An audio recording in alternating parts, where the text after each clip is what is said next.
Muy bien, entonces como les decía, continuamos ya casi terminando esta unidad de metodología catequística. Y entonces ahora estamos entrando propiamente al tema de la estructura del encuentro catequístico. Entonces digamos que este ya es como el corazón de la parte que tiene que ver con catequesis, porque de alguna manera la próxima lección que tengamos se les va a asignar que ustedes puedan realizar pues un encuentro, que puedan planificar y preparar un encuentro catequístico, ya tomando en cuenta pues todo lo que hemos venido aprendiendo en las lecciones anteriores. Entonces, bueno, como aspectos preliminares con relación a la estructura del encuentro. El encuentro catequístico tiene una estructura específica y propia que sigue la lógica del diálogo entre Dios y los hombres.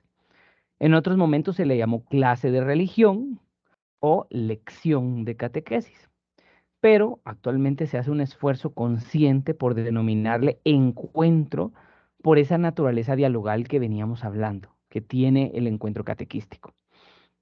Para facilitar el aprendizaje se presentan los tres pasos como partes integrantes de un solo encuentro de catequesis. Ya conocemos los tres pasos, ¿verdad? El cuestionamiento, el anuncio de la palabra y la respuesta. Si bien podría cada paso abarcar más o menos tiempo, o bien incluso abarcar uno o dos encuentros cada paso. ¿Qué quiere decir esto? Que en un encuentro de catequístico o un encuentro de catequesis podríamos muy bien tener los tres pasos. Podría muy bien también suceder de que tengamos un encuentro donde sea la parte de cuestionamiento, otro donde pueda ser la parte del anuncio y la otra donde sea la respuesta, o tener uno o dos e ir distribuyéndolos. Es posible realizarlo de esa forma también. Entonces, tomarlo en cuenta que en este sentido podemos tener flexibilidad y también creatividad. Siguiendo a Pablo VI en la cíclica Evangelii Nunciandi, números del 21 al 24a, Francisco de Vos plantea los tres pasos, ¿verdad? Siguiendo a Evangelii Nunciandi. El primero, denominado el cuestionamiento, que parte del cuestionamiento que genera el testimonio de los cristianos y de las preguntas que provoca su vida en la fe de otros. Entonces, tomar en cuenta, primer paso, ya sabemos que es el cuestionamiento, sea que nosotros se los planteemos a ellos, sea un tema o una experiencia que se los pueda plantear, pero es el hecho que haya una interpelación vital, una interpelación a mi vida. En el número 22 de Evangelii Nunciandi, se habla del anuncio explícito de la palabra de Dios, que sería el paso de la proclamación de la palabra. Este paso es indispensable, ya que no hay evangelización verdadera mientras no se anuncie el nombre, la doctrina, la vida, las promesas, el reino y el ministerio de Jesús de Nazaret, Hijo de Dios. Si nosotros no anunciamos a Jesucristo, pues propiamente no se está dando una proclamación de la palabra de Dios. De alguna manera tiene que estar presente nuestro Señor Jesucristo dentro del encuentro catequístico. En los números 23 y 24a se habla de la adhesión vital y comunitaria. Se afirma en Evangelii Nunciandi, el anuncio no adquiere toda su dimensión más que cuando es escuchado, aceptado, asimilado y cuando hace nacer en quien lo recibe una adhesión del corazón. Así se refuerza la idea de que la catequesis no termina, sino hasta haber invitado a los catequizandos a responder la palabra de Dios. Podríamos muy bien plantearles preguntas, podríamos muy bien hacerles el anuncio de la palabra o de la buena noticia, pero si no hay un momento en que ellos tengan el espacio para responder a esa proclamación, el encuentro de catequesis no se termina de cerrar. Deberíamos de lograr que ese espacio esté también dentro de los encuentros, donde ellos puedan, a través de la oración, a través de una celebración de la palabra, a través de un compartir en grupo, a través de escribir en su cuaderno o en su libro de catequesis, aquello que quieren responderle a Dios. Bueno, ahora, esta estructuración que estamos abordando es la que plantea Francisco de Vos. Pero existen muchas otras, ¿verdad? Existe, por ejemplo, a nivel de la teología de la liberación, el ver, juzgar y actuar. Es una posible estructura desde el método de la revisión de vida. Existen otros, ¿verdad? Que le llaman, por ejemplo, la primera etapa le llaman situación, hecho de vida, motivación. Otros nombres a la proclamación de la palabra, encontré que se le llamaba también anuncio de la palabra, ver, no, perdón, juzgar, que es otra parte, iluminación de la palabra. Y luego la respuesta normalmente sí se coloca como un actuar, un responder, pero nada más, ¿verdad? No hay nada muy sistemático, pero digamos que existen sinónimos para estas etapas.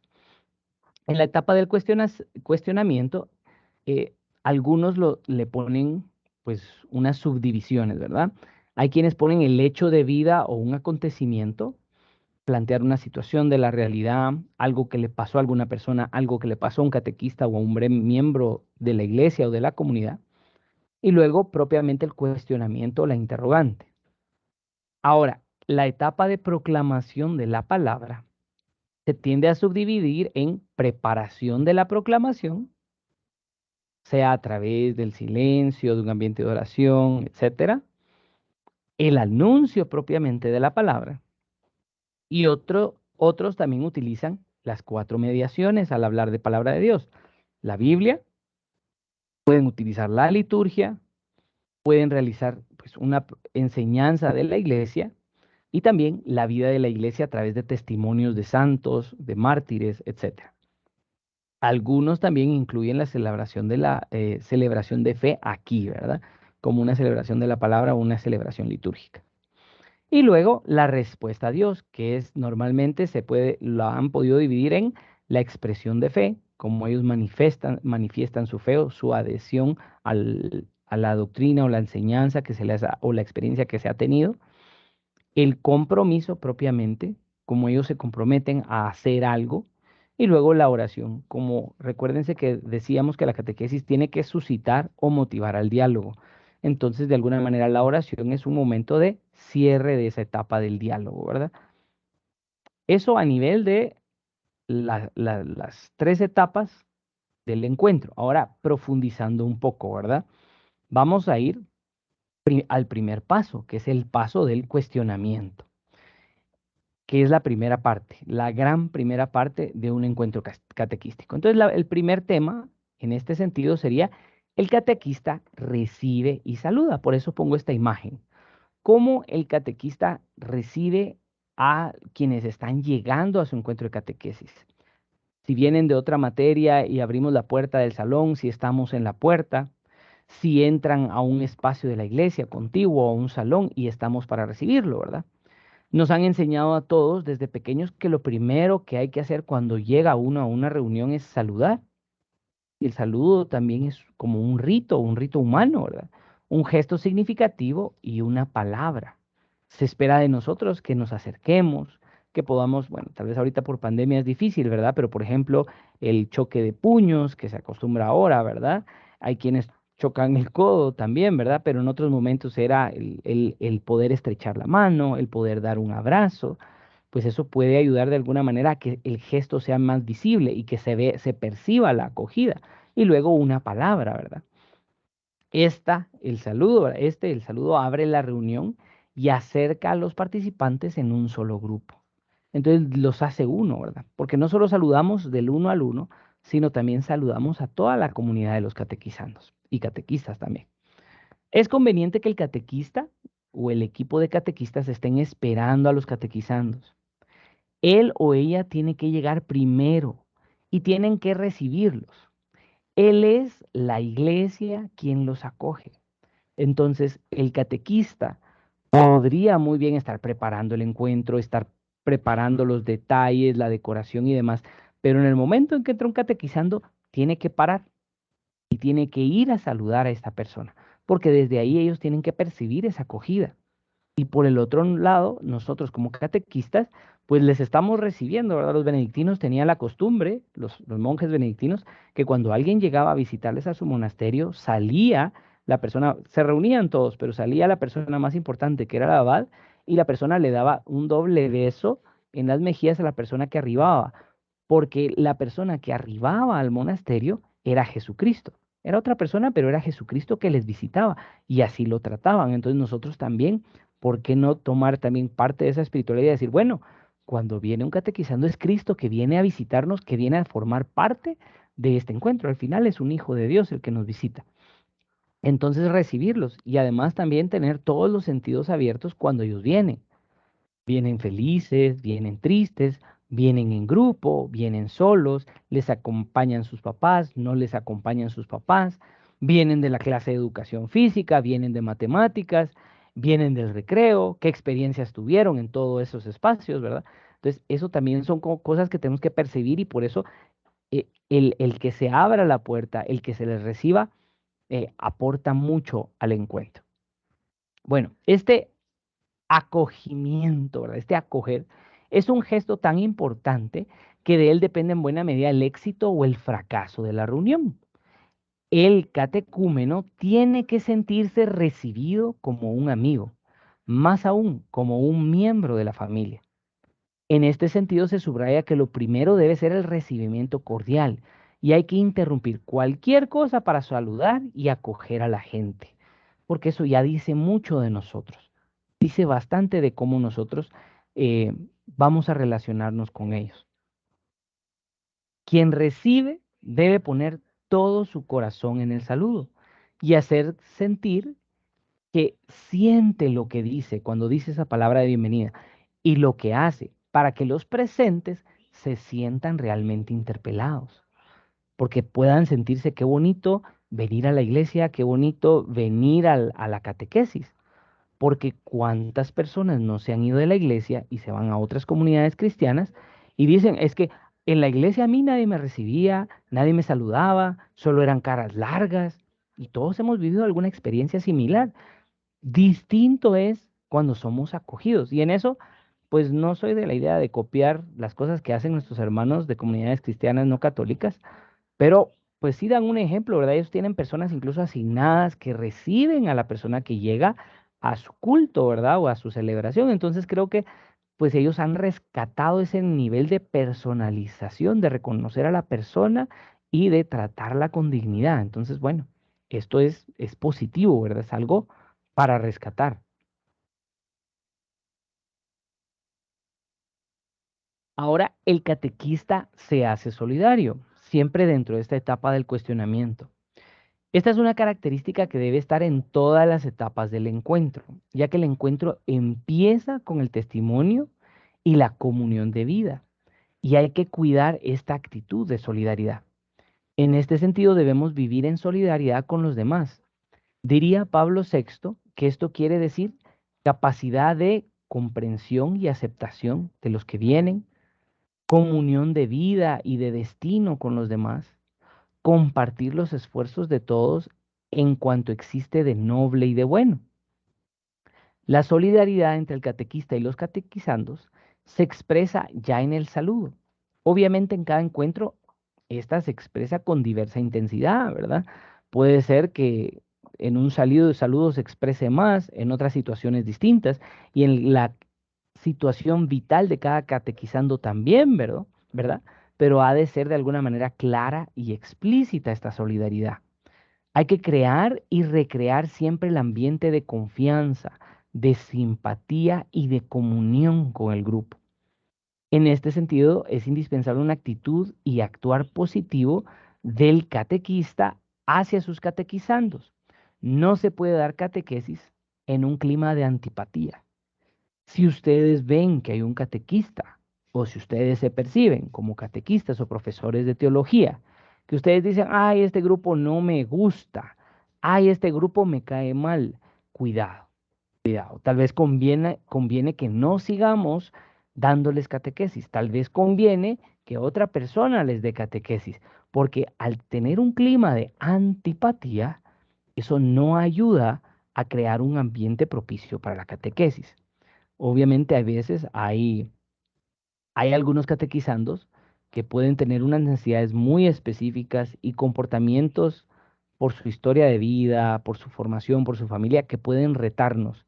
Pero ante todo nosotros pues tenemos que tratar de asumir ese reto y de representar a Cristo. Pero no podemos tener un clima o crear un clima de antipatía hacia el grupo. Hay circunstancias en las que hay que mostrar explícitamente la solidaridad. Por ejemplo, en ocasión de un fallecimiento, ¿verdad? Si nosotros nos enteramos de que murió alguien de la familia de uno de nuestros catequizandos, si murió, no sé, ¿verdad? Si fueran ya más adultos, si murió el esposo, la esposa, los hijos, ahora con esto de los tiempos de COVID, entonces ser particularmente sensibles a ellos. Yo les comparto, por ejemplo, yo era profesor de religión en Costa Rica, en el Colegio El Rosario, y recuerdo de que había un grupo que era el grupo de cuarto bachillerato, era un grupo pues un poco reacio, eran adolescentes, ¿verdad? A los temas que se les iban presentando. Nos fuimos a vacaciones de Semana Santa, ellos de vacaciones, yo de misión de Semana Santa. Al regresar, resultó que uno de los alumnos ya no estaba con nosotros. Habían estado en una fiesta, me parece, el sábado de Gloria o el sábado de Ramos, y había habido un problema, una balacera, y uno de los alumnos pues murió. El clima de la clase cambió totalmente, ¿verdad? Y ante esta situación nosotros también tenemos que ser solidarios, sensibles y fomentar ese apoyo, esa compañía. Fue lo que tratamos de hacer en su momento nosotros también. También si hay una situación de enfermedad en la familia o en nuestro catequizando, si hay un nacimiento en la familia, si alguien fue ascendido o una promoción o un éxito en algún ámbito, también nosotros tenemos que solidarizarnos porque de alguna manera el Señor quisiera compartir esas alegrías y esperanzas, también las tristezas y sufrimientos de nuestros catequizandos. Los catequizandos deben sentir al catequista de su lado. Y el catequista tiene que recordar que él y la comunidad eclesial le muestran el rostro de Dios, de un Dios misericordioso y bueno, de un Dios justo y amigo de los hombres al catequizando. De alguna manera tenemos que propiciar esto, propiciar ese rostro de Dios para ellos. Bueno, ahí encontré esta imagen que me llamó mucho la atención, ¿verdad? Que de alguna manera es eh, un juego de mesa con relación a que se podría utilizar a la catequesis, ¿verdad? Como pueden ver, tiene los misterios del rosario, también habla de algunas virtudes, habla también de los sacramentos, habla de la oración, etcétera, ¿verdad? Entonces, pues el juego también une y despierta. Algo habíamos hablado ya en general del juego. Pues bueno, el juego pues relaja las tensiones y se coloca también en esta etapa del cuestionamiento porque es el mejor momento de tenerlo. El juego acerca a los miembros del grupo, ayuda a crear comunidad, siembra alegría y bien hecho, afirma el liderazgo del catequista.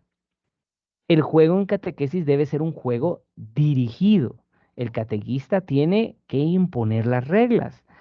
Tal vez en el caso de los jóvenes, pues se explicita que se les están proponiendo las reglas, pero obviamente si las reglas no se siguen, el juego no va a funcionar. Entonces, pues, lamentablemente hay que imponer las reglas, así tiene que ser, ¿verdad?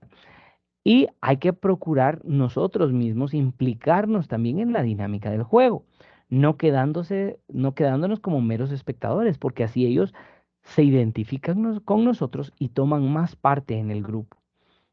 La elección de los juegos es importante. Permítanme. Y hay que elegir de acuerdo a las circunstancias. En la mañana habría que hacer juegos fuertes, porque normalmente es cuando se tiene más energía. En la tarde, juegos más tranquilos, porque a veces cuando se llega a catequesis por la tarde hay una situación de mayor nerviosismo, mayor inquietud, entonces juegos más calmados, ¿verdad? Según las temáticas, pueden ser temas que ayuden a la concentración en el tema, o sea, pueden ser juegos que enganchen con el tema, entonces que nos ayuden a fomentar lo que vamos a realizar, ya sea si queremos crear sinergia entre ellos, unión, si queremos crear un tipo de competitividad sana o que salgan algunas cosas a la luz, situaciones vitales en sociodramas, por ejemplo, ¿verdad? Entonces, aquí pues utilizaríamos las dinámicas del grupo que ya hablamos un poquito la vez anterior, ¿verdad? Les compartí el libro también. El fin del juego o dinámica debe ser disponer a los participantes a colaborar activamente en el desarrollo. Además, ayuda a que tanto catequistas y catequizandos se conozcan, aprecien y se acerquen unos a otros. mal que bien a través de la rista, del toparse unos con otros y todo, se van haciendo amigos, se van conociendo. También pueden servir como un cuestionamiento al poner en juego valores y también antivalores. La agresividad y la lealtad, la injusticia y la inequidad, la comprensión mutua y el sentido de equipo. Hablábamos el miércoles, ¿verdad?, de que se podían utilizar debates, por ejemplo. En algunas ocasiones se podían hacer sociodramas, se podía hacer la dinámica de las estatuas, ¿verdad?, haciendo una representación como que si fuera una fotografía con los cuerpos de los mismos catequizandos de una situación, sea positiva o negativa, para analizarla. Entonces, pues el juego nos sirve para todo esto. Luego, el contrato. El contrato. Así como a veces en las clases, a veces necesitamos hacer un contrato, ¿verdad? Es normal que la primera semana de clases, uno con los catequizandos o los alumnos, pues establezca un contrato o unas reglas de juego. Hay quienes prefieren, por ejemplo, tener papelógrafos, ponerlos por grupos y que ellos digan, bueno, ¿cuáles reglas creen que deberíamos de seguir en el encuentro? Entonces, que ellos mismos las anoten, por ejemplo. Otra opción, ¿verdad? Es, bueno, darles una hoja en blanco o darles ya un formato hecho de un tipo de contrato, donde se dice, bueno, yo me comprometo a para poder lograr esto y esto y esto, por ejemplo, ¿verdad? Entonces, aquí, por ejemplo, tienen pues un ejemplo de un contrato, ¿verdad? Yo me comprometo a algo. Entonces, en ese sentido también, en la catequesis, nosotros pues también podemos elaborar este tipo de contratos para lograr un buen comportamiento y para lograr también mantener el objetivo de la catequesis. Siempre se establece un contrato pedagógico en el que uno se compromete a dar determinadas cosas y otro se dispone a colaborar de manera precisa. El contrato puede ser implícito o explícito. Con los niños, por ejemplo, normalmente ya con ellos uno puede tener una indicación de levantar la mano, puede tener uno la indicación de quedarse uno en silencio frente a ellos. Entonces, ellos saben implícitamente que deben de guardar, por ejemplo, silencio. Mientras que tal vez con los más grandes sea necesario pues ya hablar o a veces contrario a lo que se pensaría, ¿verdad? Si están hablando muy recio, pues uno empieza la catequesis pero con la voz más baja posible, que tal vez solo la persona que está enfrente de uno lo esté oyendo. Entonces cuando se van dando cuenta que uno está con gestos y está dando instrucciones y demás, normalmente ellos tienden a disminuir el volumen, por ejemplo. El lograr silencio y responder a las preguntas de los catequizandos muestran cómo hay muchas veces un contrato implícito, que les decía allá, ¿verdad? Con adolescentes y adultos hay que hacerlo pues explícito, sea de forma oral o de escrita, ¿verdad? Yo puedo decir el primer día, segundo día de la catequesis, bueno, ¿a qué nos vamos a comprometer en esta catequesis? Y que cada uno comparta. Bueno, yo me comprometo a hacer esto y esto y esto para esto y esto, por ejemplo. O lo podrían anotar en papel. Incluso podríamos hacer una cápsula del tiempo, ¿verdad? Que todos anoten sus compromisos y se guarden en una cajita y uno de los catequistas los guarde y al finalizar la catequesis les devolvamos esa cajita. O si vemos que se están desviando un poquito de a medio camino, traer la cajita y que los vuelvan a leer para recordarse. Entonces, indirectamente les estamos orientando a mantener el compromiso que ellos mismos establecieron. Esto es más fácil cuando los catequizandos pues llegan voluntariamente o al menos con una cierta motivación a la catequesis. A veces en el colegio o en las catequesis, cuando son obligados, es un poquito más difícil, ¿verdad? Eh, Cuando hay un alumno o un catequizando que no quiere estar en catequesis, es difícil que sea receptivo, pero tenemos que tratar de saber entrar, saber lograr esa solidaridad y esa empatía que lo atraiga a nosotros. Si Dios fue capaz de establecer una alianza con el pueblo elegido, nosotros también somos capaces de establecer una alianza con los catequizandos, es decir, establecer un contrato, un pacto entre ellos y nosotros. Yo a veces al inicio del año tiendo a presentarles un PowerPoint, ¿verdad? Y les pongo de un lado, bueno, para esta catequesis o para esta clase, yo me voy a comprometer a ser respetuoso con ustedes, a responder sus preguntas, a ponerles atención, a atender a sus necesidades, pero yo a mi vez espero de ustedes esto, o sea, el mismo respeto que yo les doy, espero que ustedes me respeten a mí. Si ustedes tienen preguntas y yo les respondo, espero que vengan con preguntas sinceras, no preguntas de broma, etcétera, etcétera, etcétera, ¿verdad? Entonces, lograr también ese contexto de alianza y de pacto. El catequista entabla un diálogo. Como se dijo en las lecciones anteriores, los tres pasos del encuentro catequístico son etapas bien definidas del diálogo. En el cuestionamiento, el hombre busca a Dios y lo interroga. En la proclamación, Dios mismo viene al encuentro del hombre y le responde. Y en la respuesta es el hombre el que contesta y continúa el diálogo. Así la catequesis tiene que ser un diálogo, no un monólogo ni una conferencia, porque la transmisión de la palabra de Dios se hace dentro de esa dinámica de diálogo. Asimismo, escuchamos juntos la palabra de Dios y la transmitimos como catequistas hasta el último de los catequizandos. Tenemos que buscar abarcar a todos.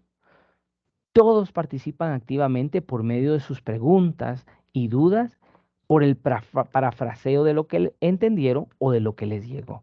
En este sentido hay que propiciar que todos puedan ir participando dentro de los encuentros de catequesis. Tal vez en un encuentro no van a participar todos, ni podemos, ni tal vez tenemos el tiempo para que todos tal vez participen, pero sí tenemos que suscitar que durante la catequesis, todo el periodo de catequesis o de la clase de teología, logremos participación de ellos a través de sus dudas, de sus preguntas, a través de que ellos pues digan, bueno, pero usted lo que nos quiere decir es esto y esto y esto, están parafraseando, ¿verdad?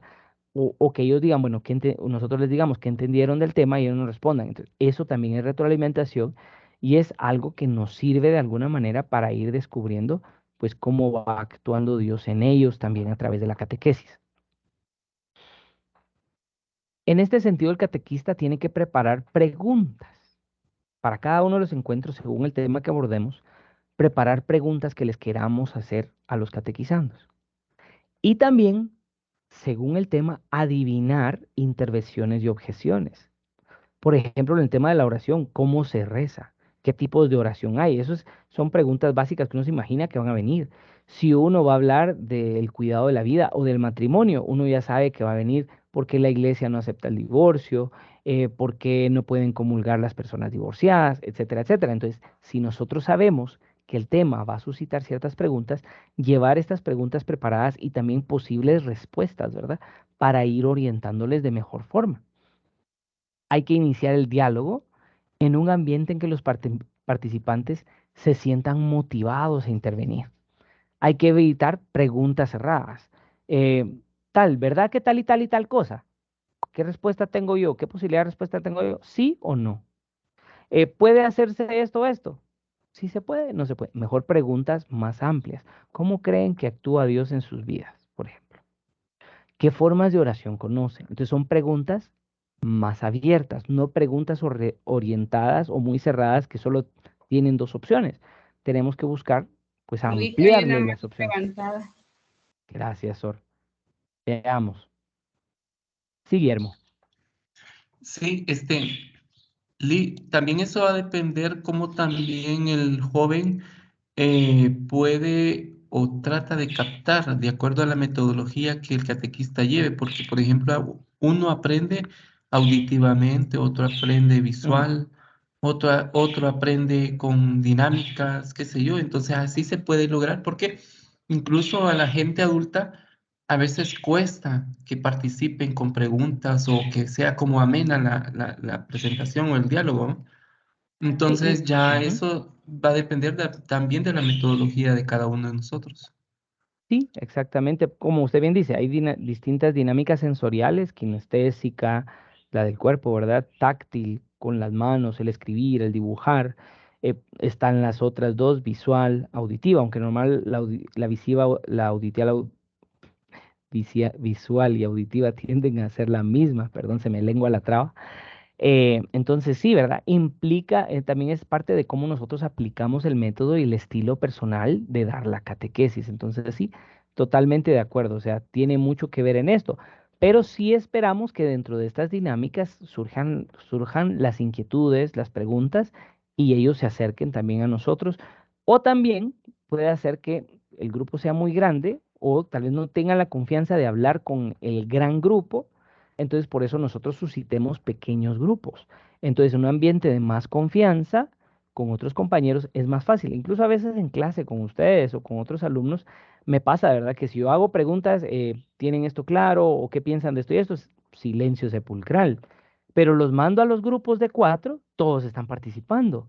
Entonces, digamos que eso también es parte de cómo poder ayudarles. Y normalmente quien ya participó en un grupo, ya dio su opinión, se sintió en un ambiente de seguridad, es más fácil que se sienta en confianza de plantear su pregunta ante la gran sala o el gran grupo de catequizando, ¿verdad? Vale, gracias por la pregunta. Por acá,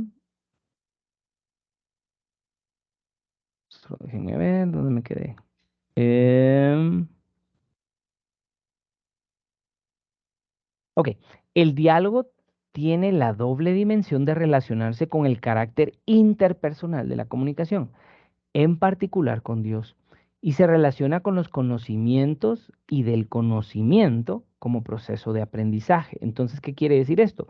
De alguna manera tiene que haber una relación entre ellos, pero también una relación con Dios en esta primera etapa de cuestionamiento.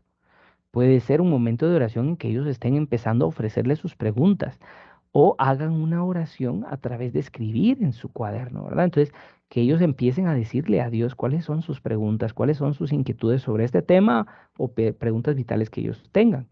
Y luego relacionarlos con el conocimiento que se va a aprender ese día. Y, y también que el conocimiento también es parte del aprendizaje. Entonces, ir uniendo, ¿verdad? Hilvanando la fidelidad humana que hablábamos antes y la fidelidad divina, ¿verdad? Esa unión de esas dos eh, actividades o acciones que se están dando.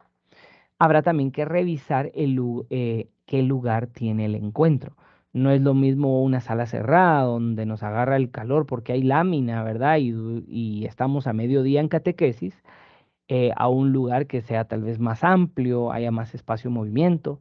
También tomar en cuenta que donde hay catequesis, ojalá y tengamos un espacio enfrente, atrás, o algún tipo de patio donde se puedan hacer las dinámicas, los juegos, etcétera, ¿verdad? Entonces hay que ubicar también eso porque eso nos sirve para el diálogo también. Bueno, aquí ponía yo algunos beatos mártires del Quiché, ¿verdad?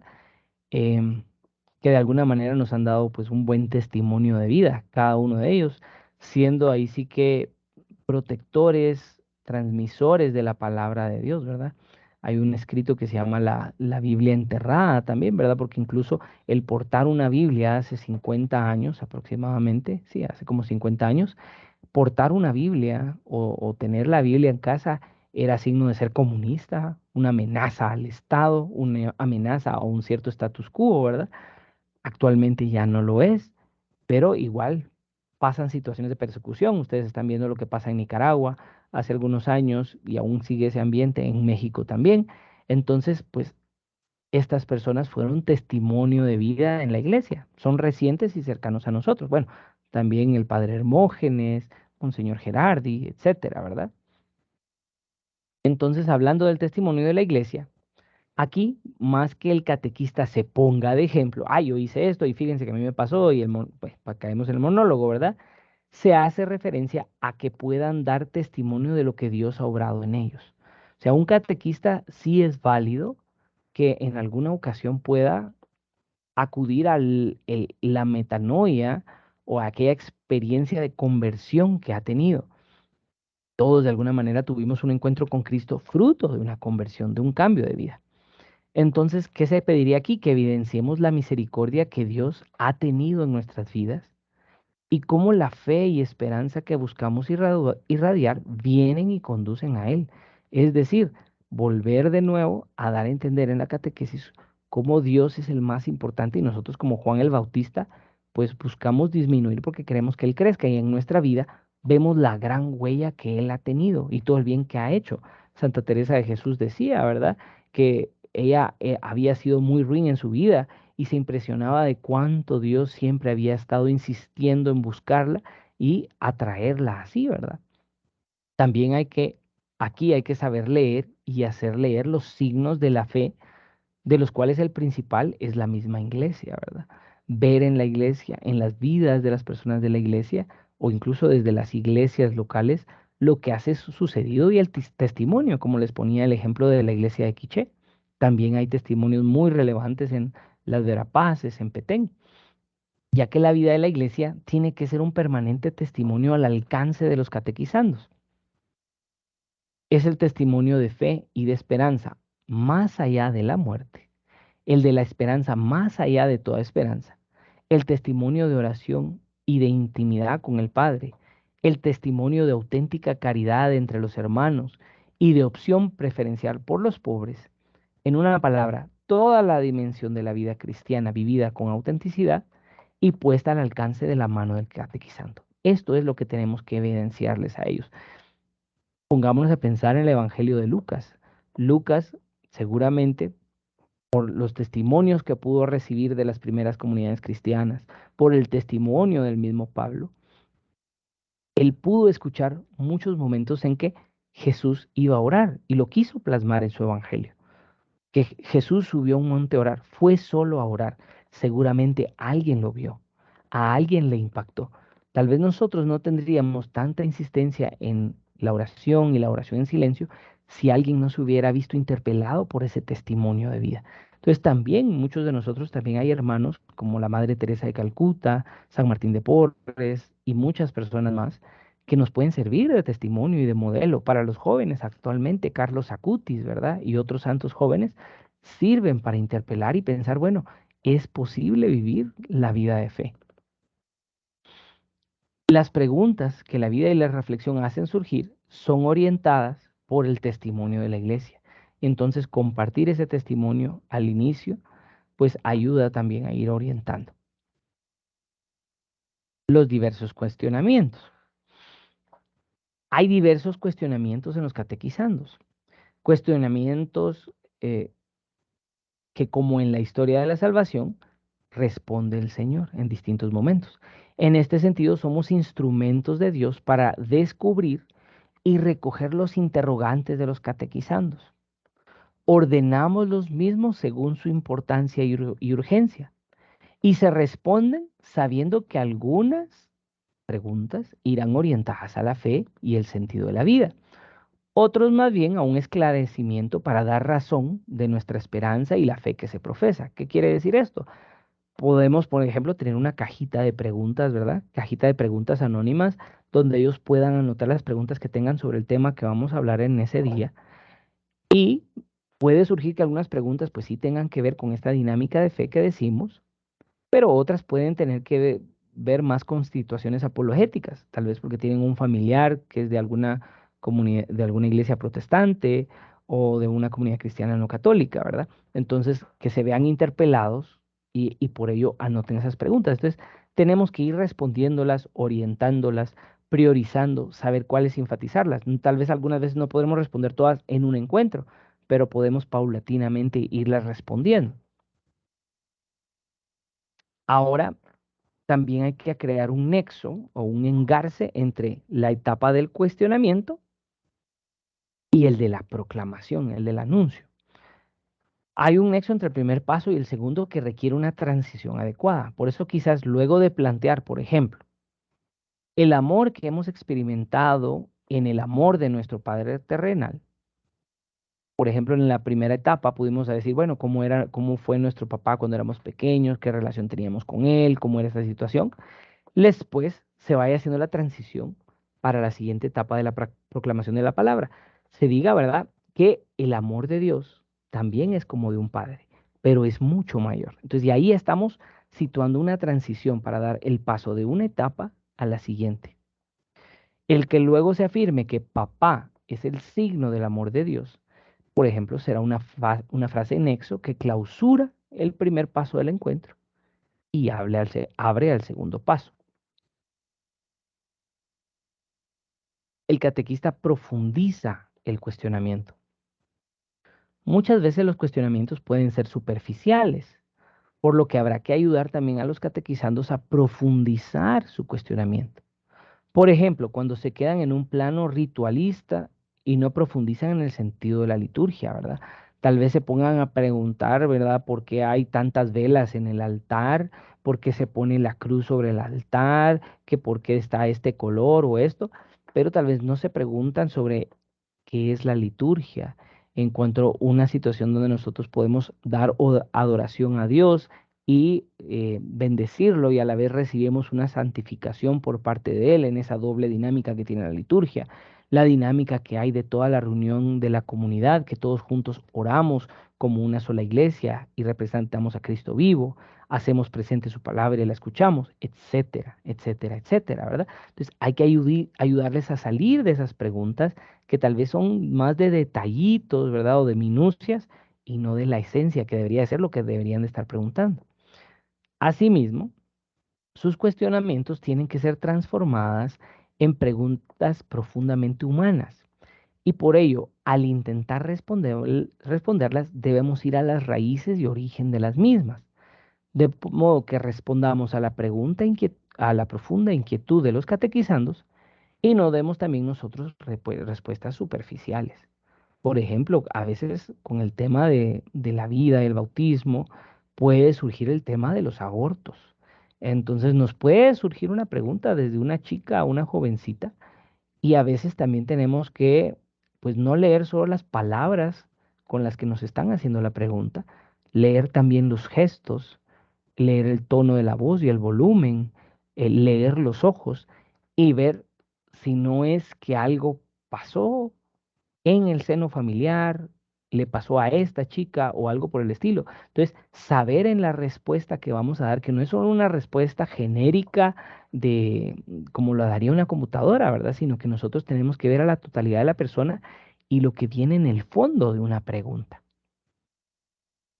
Aquí cabe distinguir entre el planteamiento religioso y el de la fe.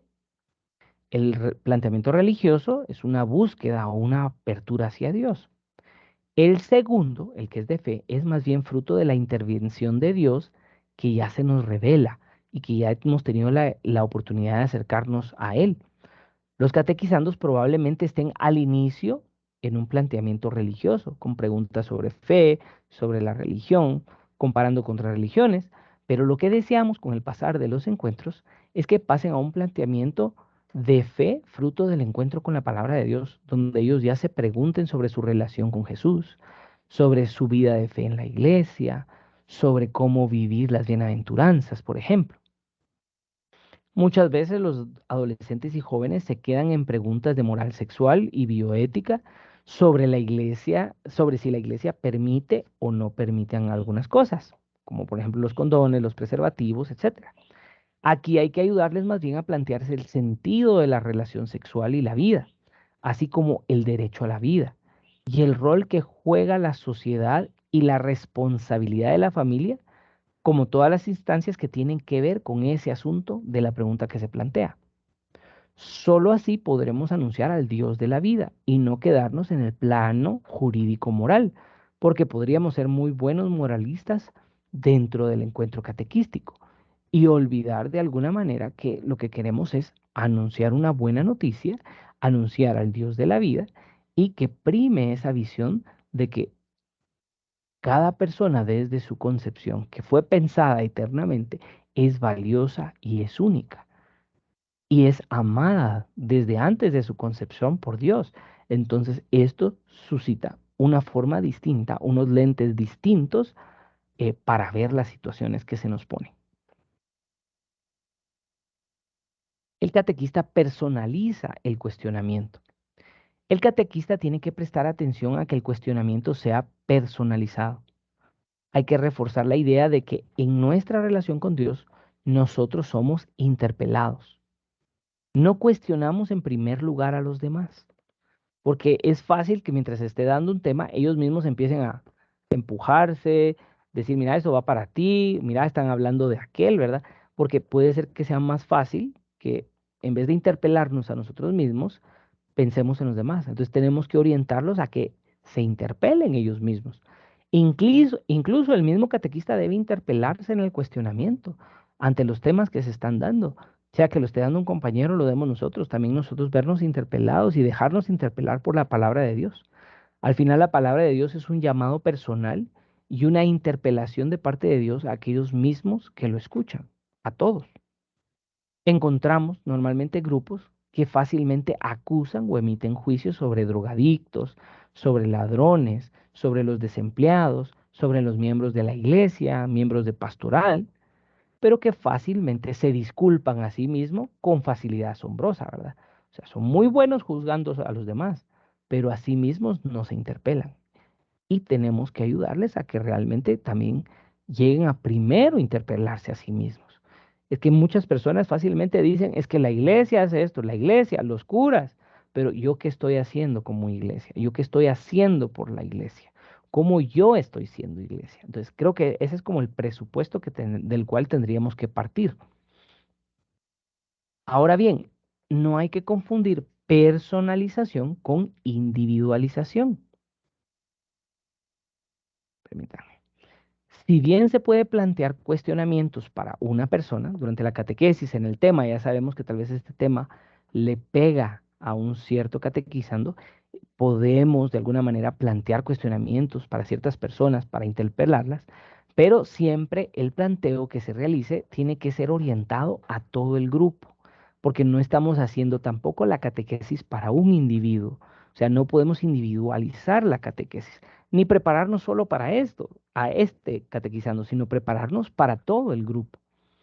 En el Evangelio aparecen varios ejemplos de personalización. Por ejemplo, en Marcos 8, 27, 29, en que Jesús interroga, ¿quién dice la gente que soy yo? Entonces empiezan, ¿verdad? Que Moisés, que Elías, que esto, que esto.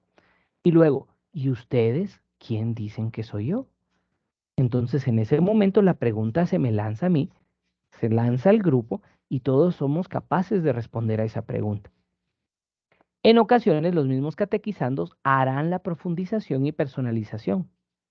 Otras veces va a haber que ayudarles con preguntas escritas que ellos deberán responder. Aquí les quiero colocar una canción que también nos sirve para interpretarlos nosotros como catequistas, asimismo aplicarlo al tema que estamos hablando, ¿verdad? De que también eh, es fácil interpelar a los demás y hablar de los demás y creernos los superhéroes y olvidarnos del resto de la iglesia. Voy a compartirles ahorita, permítanme.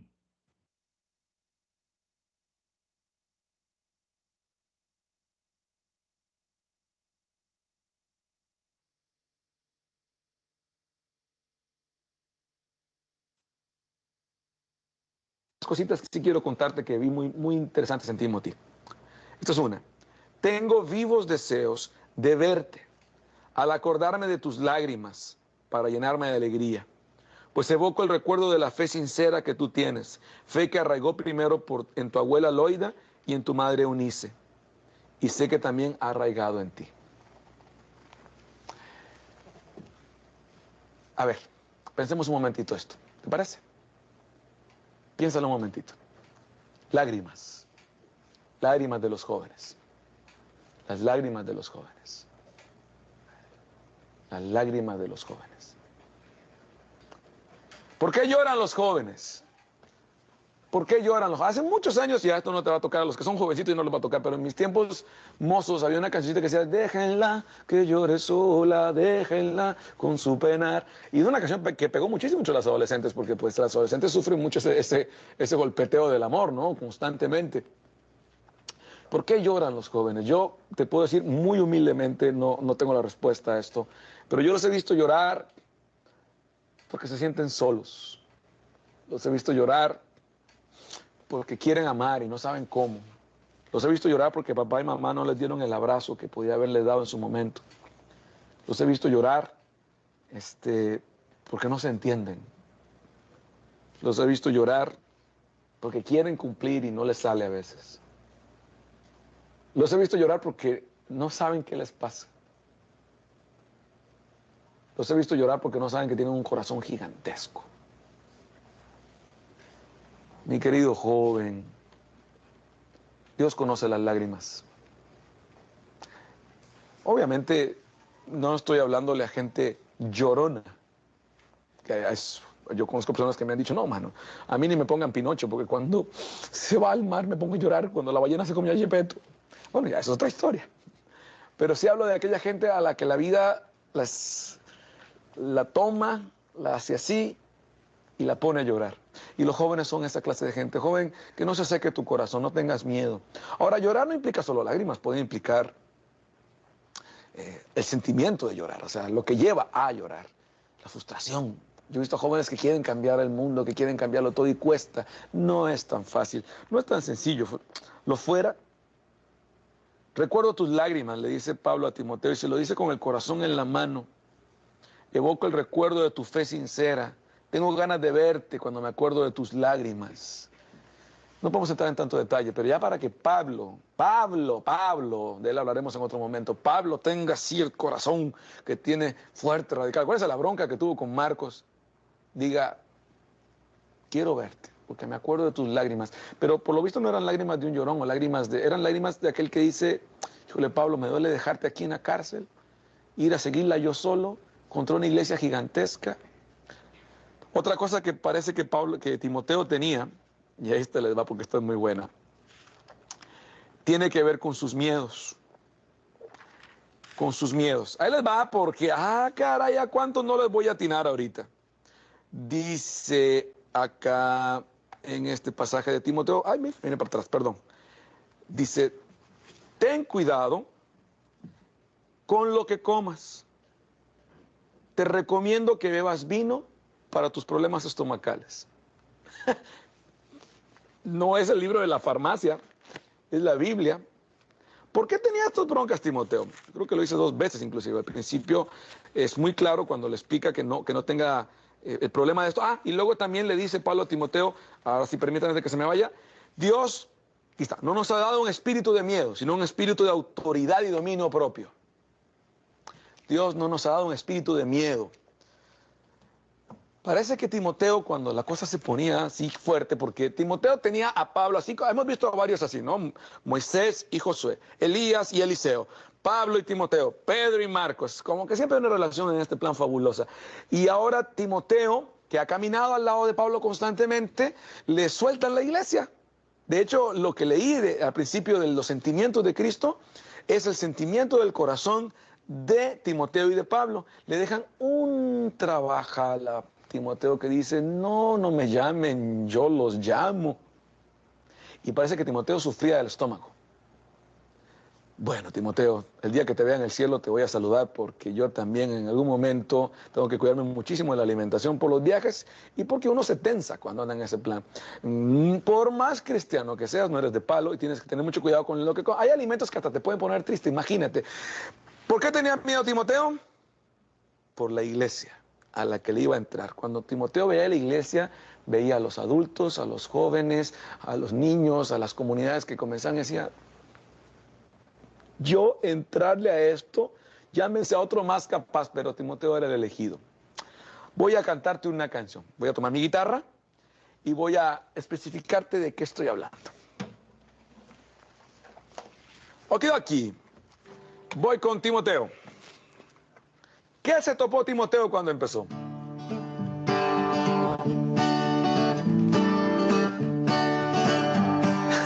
Se topó con gente que le decía, ay, cómo duele ser humilde.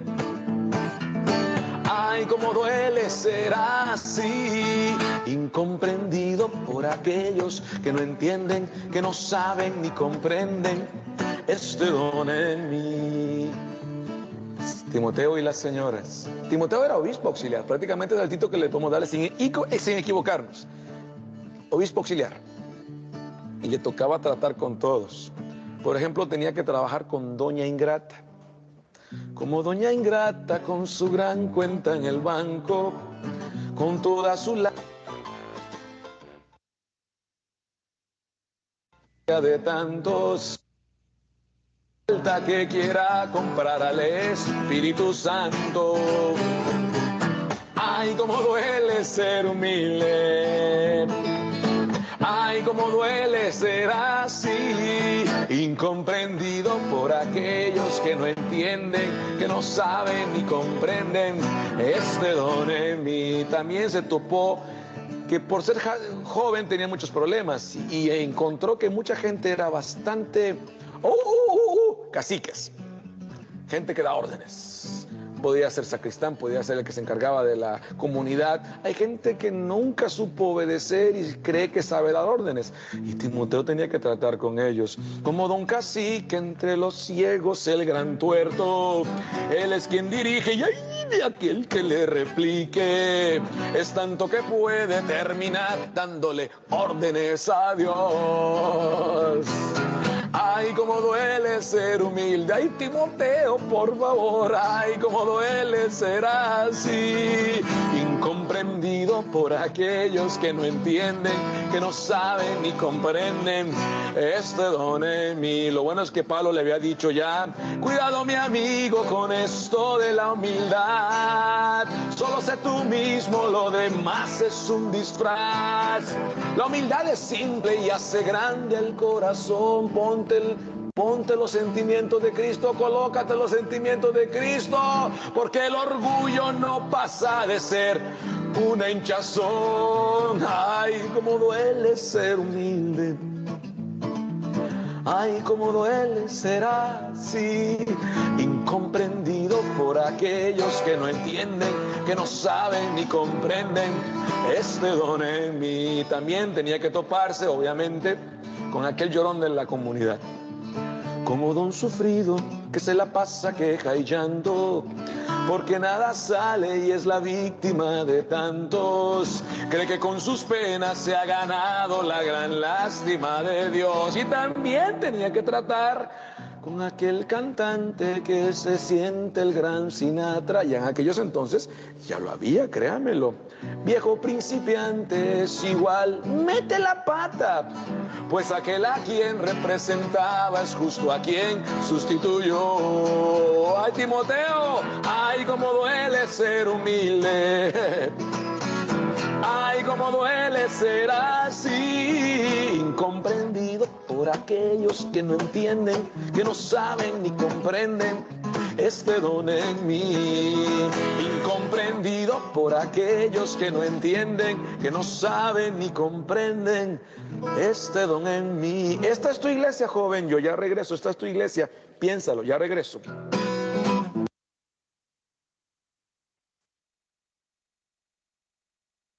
Muy bien, entonces un poquito a propósito de este tema de quienes pueden llegar a juzgar o a cuestionar a la catequesis y no se cuestionan a sí mismos. Bueno, el objetivo mío era abarcar dos etapas del encuentro, pero abarqué una, no importa, el Señor sabe cómo trabaja y por qué lo permite así. Espero que lo de hoy les haya servido. Hoy no les dejo ninguna tarea, mejor sigan estudiando porque la prueba se va acercando, ¿verdad? Si no es el próximo sábado, será dentro de 2, entonces nos va a tocar parcial, hay que ir estudiando, ¿verdad? Les deseo muy feliz tarde y feliz fin de semana a todos. Santa María, estrella de la nueva evangelización, ruega por nosotros. En el nombre del Padre, del Hijo y del Espíritu Santo. Amén. Amén. Estén bien todos. Gracias.